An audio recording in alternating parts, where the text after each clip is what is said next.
10,56,920 रुपयाची फसवणूक केल्याप्रकरणी गेवराई पोलीस ठाण्यामध्ये ज्ञानराधा मल्टीस्टेटच्या विरोधात गुन्हा दाखल करण्यात आला आहे।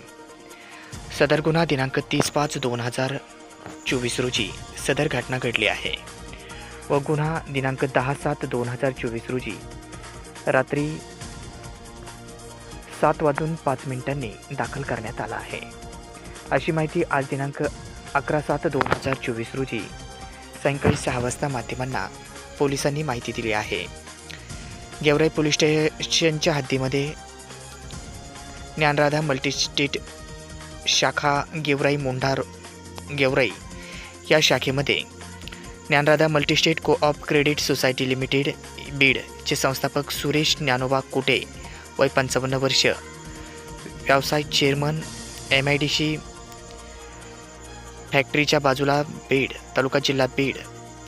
ज्ञानराधा बँक संचालक मंडळांनी कट करून ठेवीदारांना व्याजापोटी ज्यादा भरघोस मुदत ठेवीवर व्याज देण्याची हमी करून फिर्यादीकडून ठेवीच्या स्वरूपात गेवराई येथील शाखेत ठेवी फिर्यादी व त्यांच्याकडून कामानिमित्त ठेवण्यात आलेल्या फिक्स डिपॉझिटची मागणी करीत आज देतो उद्या देतो म्हणून वेळ नेऊन फिर्यादी यांची कागदपत्रे तयार करून ठेवीदारांच्या हित जोपासण्याच्या व बँकेच्या विश्वासाला तडा देऊन 10,56,920 रुपयाची फसवणूक केली म्हणून या प्रकरणी फिर्यादी गोपीनाथ विनायक पवार यांच्या फिर्यादीवरून सुरेश ज्ञानोबा कुटे व अन्य 7 जणांच्या विरोधात गेवराई पोलीस ठाण्यात गुन्हा दाखल करण्यात आला आहे।